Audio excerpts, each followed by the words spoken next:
Assalamualaikum teman-teman. Coba bayangkan seorang manusia yang paling mulia, tapi tetap manusia.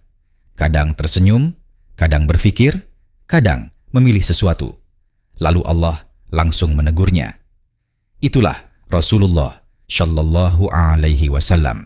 Hari ini kita akan menyusuri momen-momen ketika beliau dijaga sejak kecil hingga saat Allah menegurnya dengan wahyu.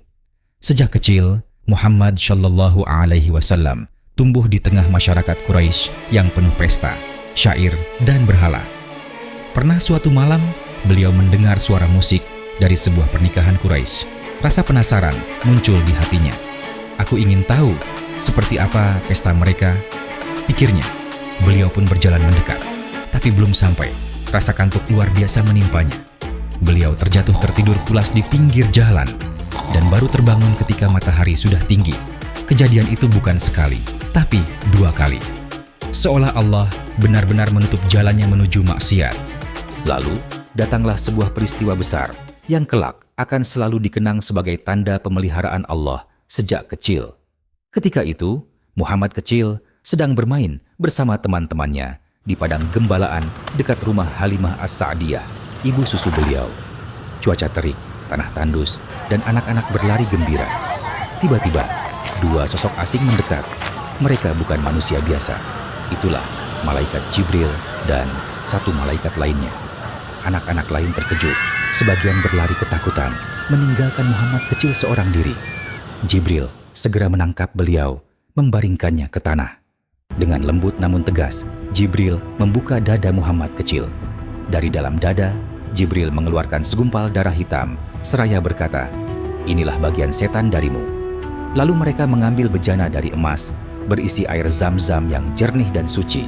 Hati Muhammad kecil dicuci, dibersihkan, hingga bercahaya. Setelah itu, dadanya dikembalikan utuh, tanpa luka, tanpa bekas. Sejak peristiwa itulah, Muhammad kecil tumbuh berbeda. Ia tak pernah lagi tertarik dengan pesta, berhala, atau tradisi jahiliyah di sekitarnya. Hatinya telah disucikan, dijaga, dan diarahkan untuk kelak menjadi pembawa risalah terakhir bagi umat manusia. Namun, saat beliau sudah menjadi nabi, perjalanan ini tidak berhenti. Ada momen-momen kecil, keputusan-keputusan beliau yang masih beberapa kali ditegur oleh Allah melalui wahyu dalam ayat Al-Quran. Saat itu Rasulullah sedang duduk di Makkah, berbicara serius dengan pembesar Quraisy. Bayangkan suasananya. Para bangsawan dengan pakaian mewah, wajah penuh wibawa, dan Rasulullah berharap kalau mereka masuk Islam, seluruh suku akan mengikuti. Tiba-tiba datang Abdullah bin Maktum, seorang sahabat buta. Ia menyela dengan suara lirih, "Ya Rasulullah, ajarkan aku apa yang Allah turunkan." Rasulullah sempat menoleh cepat, wajahnya sedikit berubah. Beliau ingin fokus dulu pada para pemuka Quraisy, dan di saat itulah Allah menurunkan ayat Abasa wa tawalla an ja'ahul a'ma. Dia bermuka masam dan berpaling karena datang seorang buta kepadanya. Bayangkan betapa lembut tapi tegas teguran itu. Allah menegaskan bahwa yang benar-benar penting bukanlah status atau pangkat, melainkan ketulusan iman. Sejak itu, Rasulullah selalu menyambut Abdullah bin Maktum dengan penuh hormat, bahkan sering mengangkatnya menjadi muadzin Madinah. Kalau di peristiwa ini beliau ditegur karena ekspresi, lain halnya di medan perang. Ketika umat Islam baru saja meraih kemenangan besar di Badar, Allah pun kembali meluruskan keputusan beliau. Pasir tandus berguncang, panji Islam berkibar. 313 kaum muslimin melawan 1000 pasukan Quraisy. Dengan pertolongan Allah, Islam menang besar. Setelah perang, banyak tawanan Quraisy digiring ke hadapan Rasulullah. Sebagian sahabat berkata, "Wahai Rasulullah, bunuh saja mereka."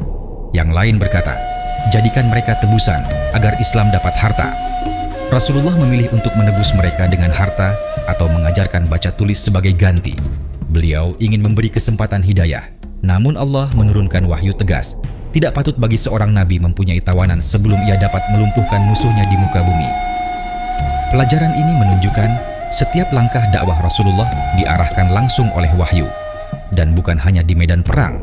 Bahkan dalam urusan doa dan kasih sayang kepada umatnya, Rasulullah juga dituntun ketat oleh Allah. Di Madinah, Abdullah bin Ubay bin Salul adalah tokoh munafik. Ia sering memprovokasi, menyakiti kaum muslimin, bahkan menghina Rasulullah. Ketika ia wafat, anaknya yang beriman datang dengan hati hancur. Ia meminta, "Ya Rasulullah, doakan ayahku."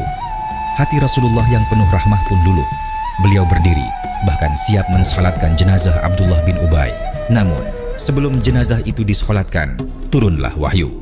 Dan janganlah engkau sekali-kali solat untuk jenazah seseorang yang mati di antara mereka. Al-Quran Surat At-Taubah ayat 84. Teguran ini menunjukkan kasih sayang Rasulullah pun harus tunduk pada batas yang Allah tetapkan. Dan terakhir, dalam berumah tangga pun Allah tetap menjaga Rasulullah agar tak ada celah sedikit pun. Rasulullah adalah kepala negara, pemimpin pasukan, guru umat, dan suami. Pernikahan beliau sering syarat misi dakwah, mempererat hubungan antar suku, dan melindungi janda syuhada. Namun Allah memberi batasan khusus. Tidak halal bagimu perempuan-perempuan sesudah itu, dan tidak boleh engkau mengganti mereka dengan istri-istri lain, meskipun kecantikannya menarik hatimu. Teman-teman, dari semua kisah ini kita belajar, Rasulullah bukan malaikat, beliau manusia.